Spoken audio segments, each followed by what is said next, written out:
नमस्कार,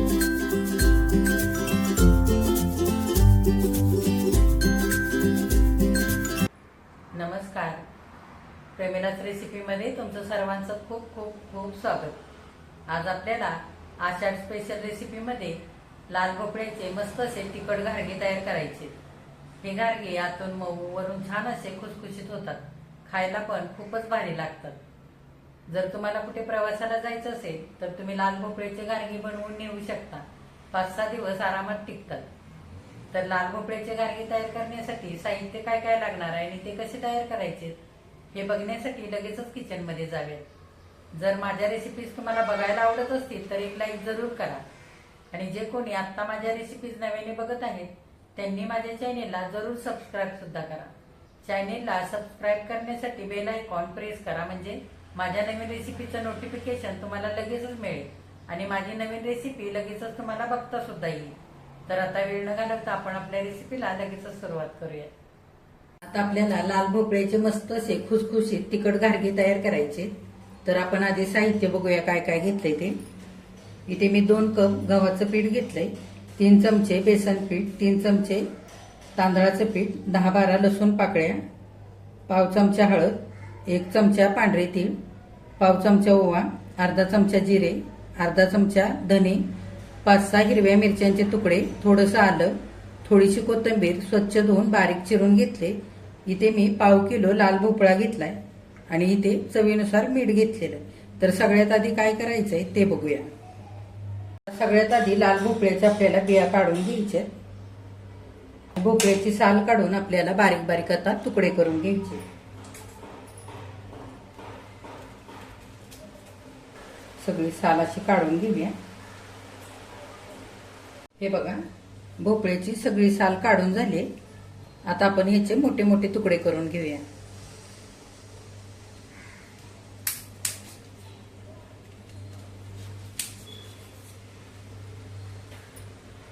हे बघा, भोपळ्याचे असे मी तुकडे करून घेतलेले।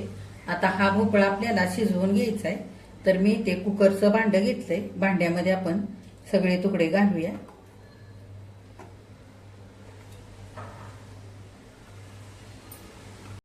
आता आपल्याला असा डबा कुकरला लावून 3 शिट्ट्या काढून हा भोपळा मऊसूद असा शिजवून घ्यायचा आहे।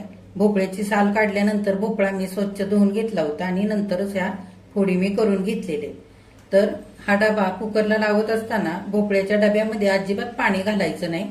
कुकरमध्ये थोडंसं पाणी घालून जाळी ठेवायची आणि त्याच्यावरती बिना पाणी घालता कुकरच्या डब्यामध्ये असा डबा कुकरला लावून 3 शिट्ट्या काढायच्या। भोपळ्यामध्ये भरपूर पाण्याचा अंश असतो आणि वाफेमुळे पाणी सुटतं आणि भोपळा छान मऊ असा शिजला जातो। त्याच्यासाठी आपल्याला इथे पाण्याचा अजिबात वापर करायचा नाही, कारण आपण पीठ मळताना पाणी वापरणार नाहीये। तर आपलं पाणी वाया जाऊ नये म्हणून आपण असा डबा आता कुकरला लावूया आणि छान अशा 3 शिट्ट्या करून मऊसूर भोपळा शिजवून घेऊया। आता भोपळा शिजतोय तोपर्यंत पुरीसाठी आपण हिरव्या मिरचीचं वाटण तयार करूया। मी इथे मिक्सरचं भांड घेतलंय। मिक्सरच्या भांड्यामध्ये हिरवी मिरची आणि आलं घालूया। तुमच्या आवडीप्रमाणे तुम्ही इथे मिरची वापरू शकता, तुम्हाला किती तिखट पुऱ्या करायच्या आहेत त्यानुसार। लसूण घालूया, धने, जिरे आणि ओवा सुद्धा घालूया। तुम्ही इथे धने जिऱ्याची पूड घालू शकता, पण असंच जर आपण घालून ओबडधोबड वाटून घेतलं ना तर पुरी अगदी चवीला छान होते।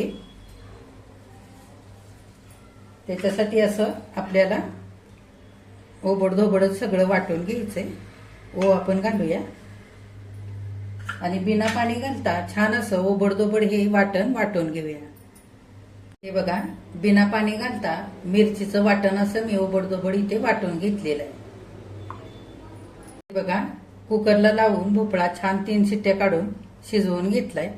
थोडंसं वाफेचं पाणी सुद्धा ह्या भोपळ्याच्या भांड्यामध्ये पडलेलं आहे। आपण हा भोपळा दुसऱ्या ताटामध्ये काढून घेऊया। आता भोपळ्याच्या फोडी गरम असताना आपल्याला भोपळा छान असा बारीक करून घ्यायचा आहे। तर मी इथे जाळी घेतलेली, जाळीवरती घालून हा भोपळा आपल्याला बारीक करून घ्यायचा आहे। तुम्ही स्मॅशरने सुद्धा बारीक करू शकता किंवा चमच्याने करू शकता, हाताने सुद्धा केला भोपळा बारीक तरी सुद्धा चालेल।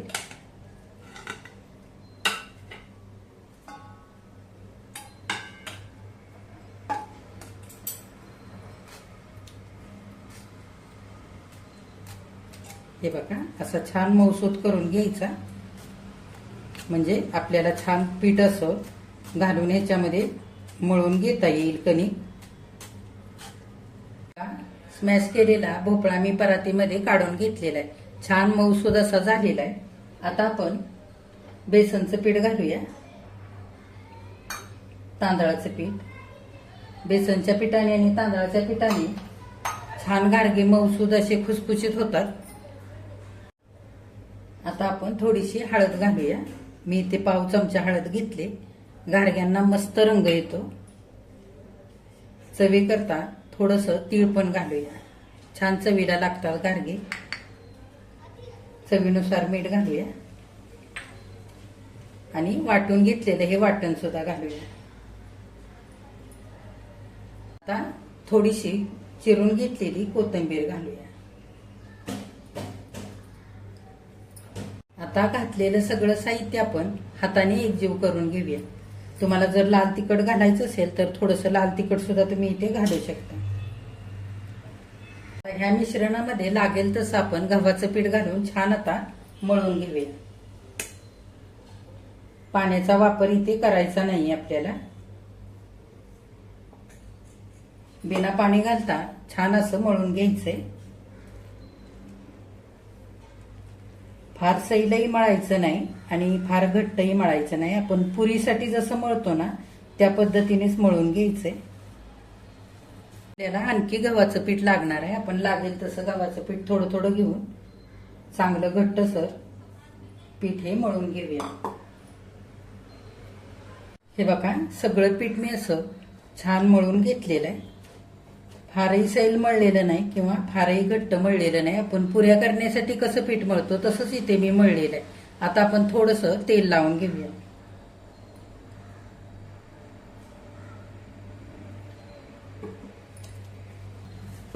आता आपण लगेचच घारगे करायला घेऊया. हे बघा 2 कप गव्हाचं पीठ घेतलं होतं, त्यातलं एवढं राहिलेलं आहे, साधारण 1.5 कप आणि वरती थोडंसं इतकं आपल्याला इथे पीठ लागलेलं आहे. आता आपण लगेचच घारगे करायला घेऊया. घारग्याचं मळलेलं पीठ फार वेळ ठेवायचं नाही. बेसनच्या पिठामुळे आणि तांदळाच्या पिठामुळे मळलेलं पीठ सैल होतं आणि घारगे छान असे लाटून घेता येत नाही. त्याच्यासाठी आता मी इथे छोटीशी अशी गोळी करून घेतली आणि थोडंसं तेल लावलेलं आहे. तेल लावून लाटायचं, जर लाटता येत नसेल तर. असं थोडंसं लाटल्यानंतर आपण थोडेसे वरून तीळ लावूया. तुम्ही एक मोठी चपाती लाटून एका वेळेला 3-4 अशा पुऱ्या तुम्ही करू शकता. हे बघा दिसायलाही छान दिसतं आणि चवीलाही घारगी छान लागतात. फार पातळही नाही लाटायचं आणि फार जाडही नाही, मध्यम जाड असं लाटून घ्यायचं.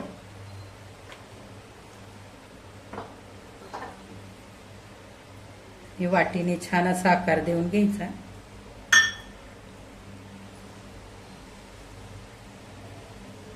हे बघा ह्या पद्धतीने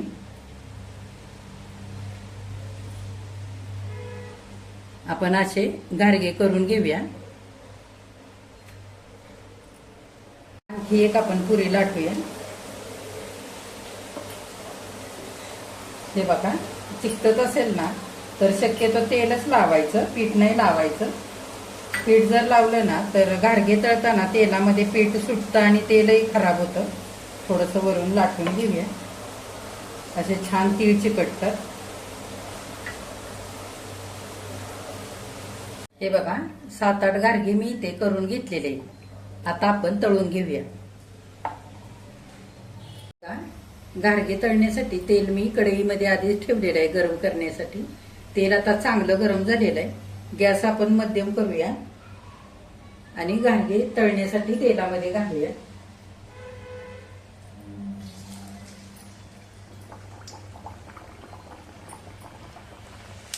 जेवढे मावतील तेवढे घालायचे. एका साईडने छान आधी तळू द्यायचे आणि नंतरच उलटवायचे. असे हलक्या हाताने थोडेसे खाली दाबून घ्यायचे. हे बघा म्हणजे दोन्ही पण बाजूने छान तळले जातात. हे बघा घारगे छान आलटून पलटून मस्त असे तळून घ्यायचे सोनेरी रंगावरती. हे बघा मस्त टम्म फुललेले.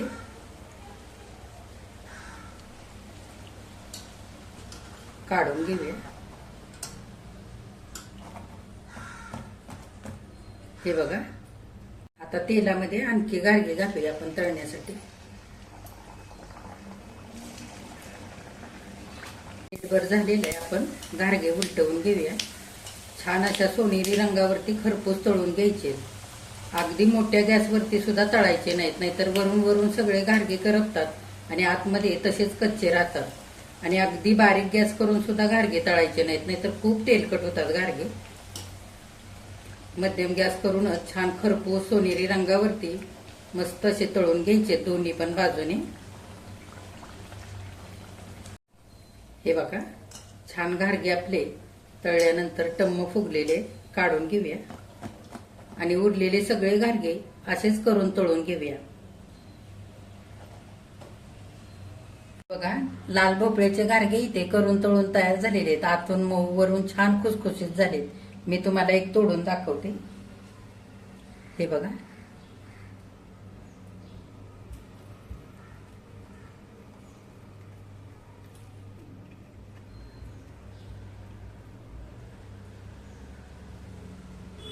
आता हे गारगे आपण एका डिश मध्ये काढूया. हे बघा आषाढ स्पेशल लाल भोपळ्याचे तिखट गारगे इथे आपले करून तयार झालेले आहेत. मी असे छोटे छोटेच गारगे केलेत. तळल्यानंतर मस्त टम्म असे फुगलेले आहेत. आतून मऊ वरून छान खुसखुशीत झालेत आणि चवीला सुद्धा खूप भारी झालेत. हे गारगे तुम्ही जास्तीचे जर करून ठेवले तर 5 ते 6 दिवस आरामात टिकतात, खराब होत नाहीत. कुठे तुम्हाला प्रवासाला जायचं असेल तर असे लाल भोपळ्याचे गारगे तुम्ही बनवून नेऊ शकता किंवा मुलांच्या शाळेच्या डब्याला सुद्धा तुम्ही असे गारगे बनवून देऊ शकता, नाश्त्यासाठी बनवू शकता. तर आषाढ महिना आता चालू आहे तर तुम्ही सुद्धा असे लाल भोपळ्याचे तिखट गारगे करून बघा. तुम्ही केलेले गारगे कसे झाले ते कमेंट करून मला नक्की कळवा. आजची जर रेसिपी आवडली असेल तर एक लाईक सुद्धा करा आणि जे कोणी आता माझ्या रेसिपीज नव्याने बघत आहेत त्यांनी माझ्या चॅनेलला जरूर सबस्क्राईब सुद्धा करा. तर ह्याच्या आधी मी आषाढ स्पेशल रेसिपीमध्ये गुळाच्या गोड कापण्या आणि मिश्र पिठाच्या तिखट पुऱ्यांची रेसिपी सुद्धा माझ्या चॅनेलवरती टाकलेली, ती सुद्धा तुम्ही नक्की बघा.